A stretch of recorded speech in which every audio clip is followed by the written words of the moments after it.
The Lionel Gelber Prize is awarded every year to the best book on international affairs.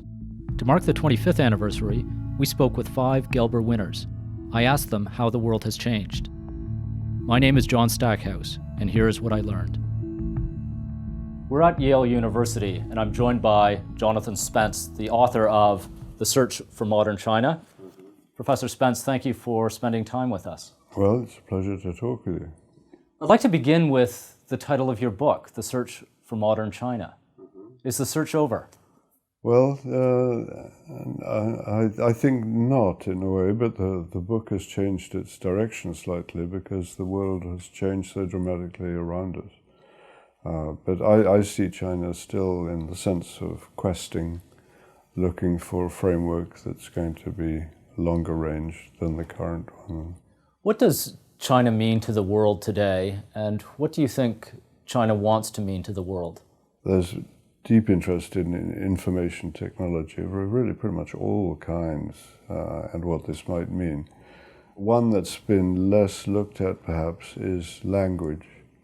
Is China going to start pushing to have Chinese language roughly in the global position that we currently have English language? What would that mean? We find people with 3-year-old children sending those children to Mandarin school in the westernized district of San Francisco, for instance. So that we're beginning to explore, or the Chinese are beginning to explore, not only the uses of language and training in language, but also geographical focus. I think the West is cautious, but maybe wrongly cautious, in seeing China's interest in Africa as being sort of unusual or strange. I think it's not. I think it's a very shrewd opening to sources, mineral sources, resources of the planet, Arctic explorations. I mean, it really is astonishing, kind of the amount of shifts that are going on at the moment.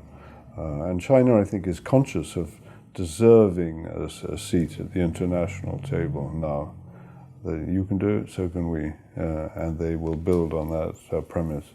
Is the leadership comfortable with expectations of it playing a global role on global issues, from military security to financial security to environmental security, or does it still prefer to take a bit of a back seat to the other powers, principally the United States? How large the extent is of China's ambitions or its reach, how competent its reach is something that it's very easy to find evidence of some kind on each side of the question. And one's not necessarily dodging the question, it's just that we're not sure. And I got the image, for instance, of in-flight refueling capacity. Is that a menace in late night flying? Is this something that's going to affect American interests, British interests, Canadian interests, global trade interests? We're not sure. We can say that Mr. Xi at the moment is playing a pretty strong domestic repressive role, that he's watchful about the kinds of new events that may spring from changes in technology.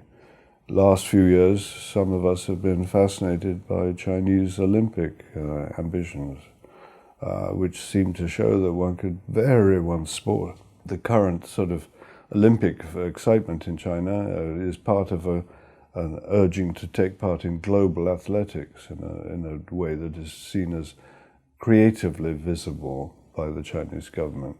And so if they can get more gold medals than the States in a given Olympic year, that definitely pleases them.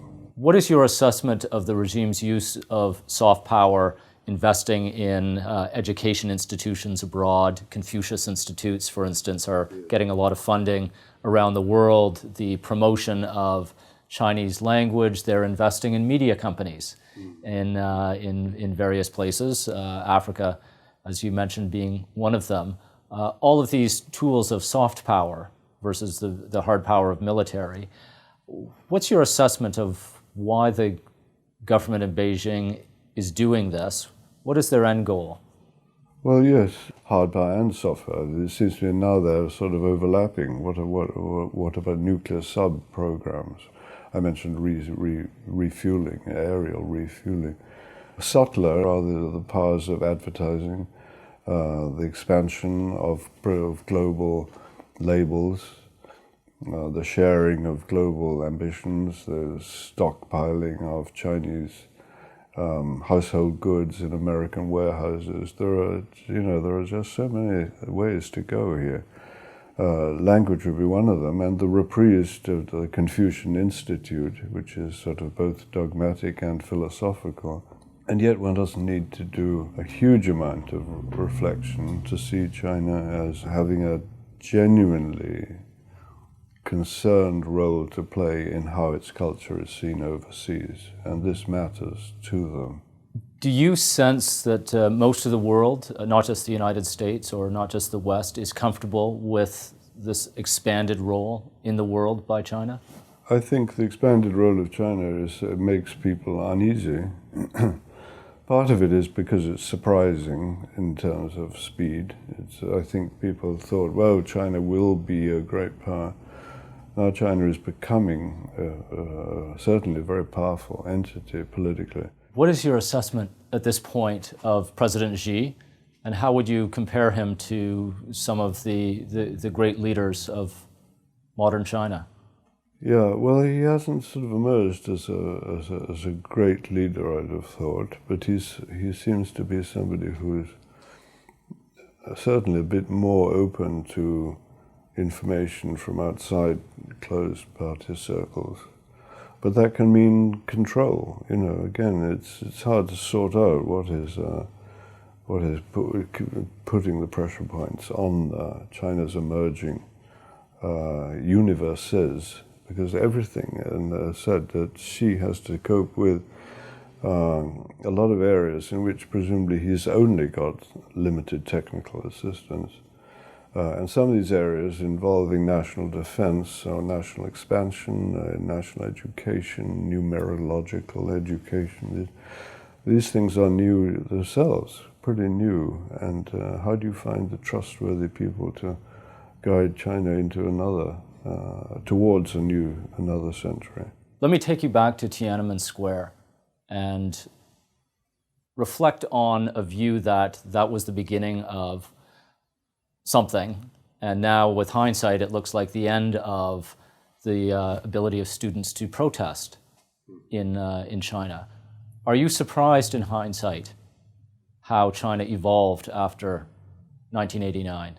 China's evolution in terms of the intellectual world and the creative world, the writing world, all of these were critiqued by the Chinese themselves without huge amounts of foreign help. I mean, in other words, that it was China's own youth who rebelled against the state in the 1890s and in the 1910 period, and again in the 1930s.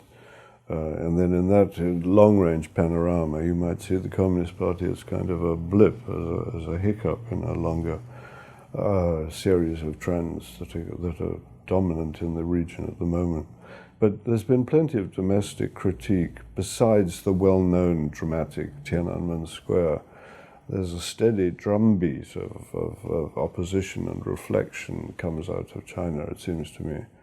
If you can look back over your 60 years of scholarship in China, what has surprised you most? I certainly didn't expect the kind of speed with which China would be integrated in a kind of global community. That startled me, and it still startles me, and it's full of proper possibilities, most of which I probably don't even see or understand. But I think I got interested in this idea of change and shifting parameters and so on, again, when I started teaching. And you could see the crack-up beginning to happen in aspects of the Chinese Communist Party. And I thought it would go all the way, maybe like a Russian model of some kind. But I was quite wrong, and it just simply dug its heels in. and played the tough card and raw rewards card, played a tight game of poker, in other words, left room for promotion to those who'd been rather rebellious, but ousting those who'd been very rebellious. And this ousting can go all the way from savage punishments down to just prolonged knowledge that your communication system is being monitored by the state. And what does this do to your thinking year after year, or your relations with your own kids? How do you find a place for yourself and them under this umbrella that is a powerful sort of image from Beijing on outwards? You talk about the surprising speed of China's integration with the world, the rest of the world. Are you surprised, or should we be surprised, that there has not been more of a backlash to that within China? Well, the backlash may be going on all around us all the time. You know, in urban development, for instance, there's just too weak a phrase for the kind of thing that's happening in China. With the amount of cities, over 10 million, you know, just increasing at such a speed. And as I said, the way that it affects all the communications, all the networks of change and loans from one discipline to another and one structure to another. So it's China itself is capable of moving. It can be prodded forwards by unforeseen contingencies, and incredible things can happen as a result. And I think extraordinary things are going to happen. Are you surprised by the evolution of Sino-American relations over the last 40 years? Sino-American relations are pretty volatile, I'd have thought. No guarantees there for happiness at the moment.